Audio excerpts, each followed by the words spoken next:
सभापती महोदय, आजचा दिवस अत्यंत दुर्दैवी आहे की आजच्या पहिल्याच अधिवेशनाच्या दिवशी आपल्या सगळ्यांचेच लाडके आणि आदरणीय उपमुख्यमंत्री अजितदादांना श्रद्धांजली अर्पित करण्याची वेळ आली आहे. 20 वर्ष त्यांच्यासोबत काम करण्याची संधी माझ्यासारख्या कार्यकर्त्याला मिळाली. अनेक आठवणी आहेत. त्यांच्या स्वभावांचे पैलू आम्ही बघितलेले आहेत. त्यांच्या काम करण्याची पद्धत आम्ही पाहिलेली आहे.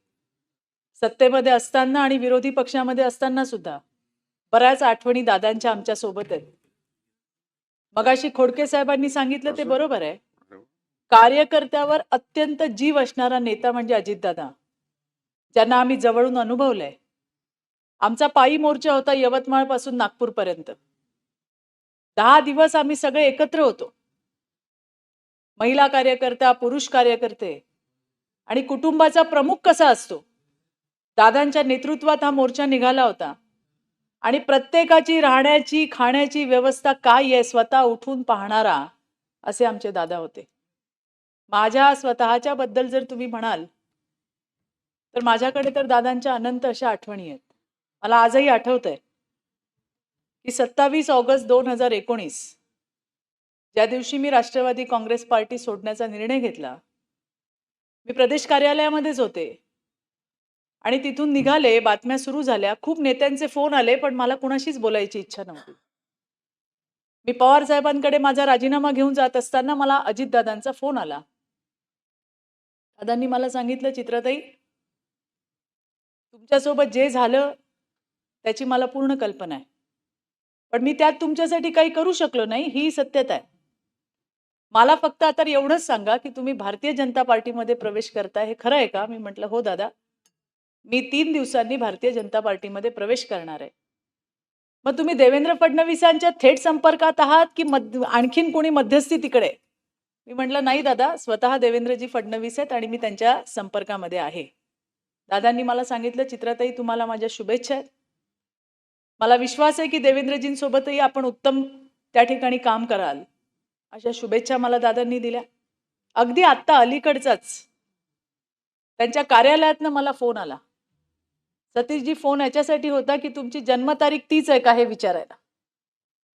मी म्हटलं, कशासाठी फोन केलाय? ते म्हणले, नाही, 16 तारखेला दादा तुम्हाला सकाळी फोन करणार आहेत, तुमची जन्मतारीख तीच आहे का हे कन्फर्म करायला मी फोन केलाय. 16 तारीख तर येऊन गेली, पण दादांचा फोन काय आला नाही.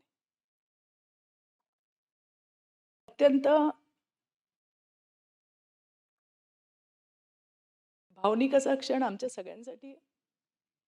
सुनेत्राताईंचं कौतुक करायचं की अभिनंदन करायचं की काय करायचं खरंच कळत नाही.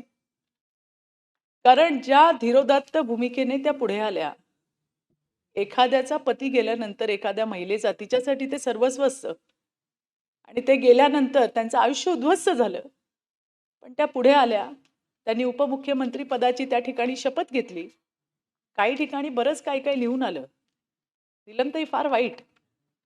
म्हणजे ज्या ठिकाणी आपण एका ठिकाणी अहिल्यादेवी होळकरांचा आपण इतिहास लोकांना सांगतो, मा जिजाऊचा इतिहास सांगतो, पण तेच जर आत्ताच्या काळातल्या महिलेने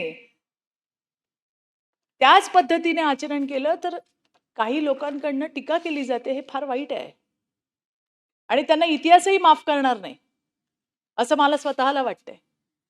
ज्या पद्धतीची भूमिका सुनेत्रा वहिनींनी घेतली आणि आम्ही बघतोय की जेव्हापासून त्यांनी उपमुख्यमंत्री पदाचा त्या ठिकाणी पदभार स्वीकारलाय, मुख्यमंत्री देवेंद्रजी असतील किंवा उपमुख्यमंत्री शिंदे साहेब असतील, आपल्या एखाद्या बहिणीसारखं त्यांना सांभाळून घेतायत, त्यांना प्रोटेक्ट करतायत, हे बघून खरंच खूप आनंद होतो. आणि म्हणून त्यांनाही चांगल्या पद्धतीचं काम सुनेत्राताईंच्या माध्यमातून सुद्धा त्या ठिकाणी राज्यामध्ये होईल हा मला विश्वास आहे. त्यांना अधिकचं बळ परमेश्वर देव, हे दुःख सहन करण्याची ताकद देव, त्यांच्या मुलांना देव, त्यांच्या परिवाराला देव. त्याचबरोबरीने माजी मंत्री सुरूपसिंग नाईकजी, अशोकजी मोडक, गंगाधरजी पटणे, माजी विधान परिषदेच्या सदस्य नीलाताई देसाई यांना सुद्धा या ठिकाणी मी भावपूर्ण आदरांजली आणि श्रद्धांजली अर्पित करते. धन्यवाद. अभिजित वंजारी.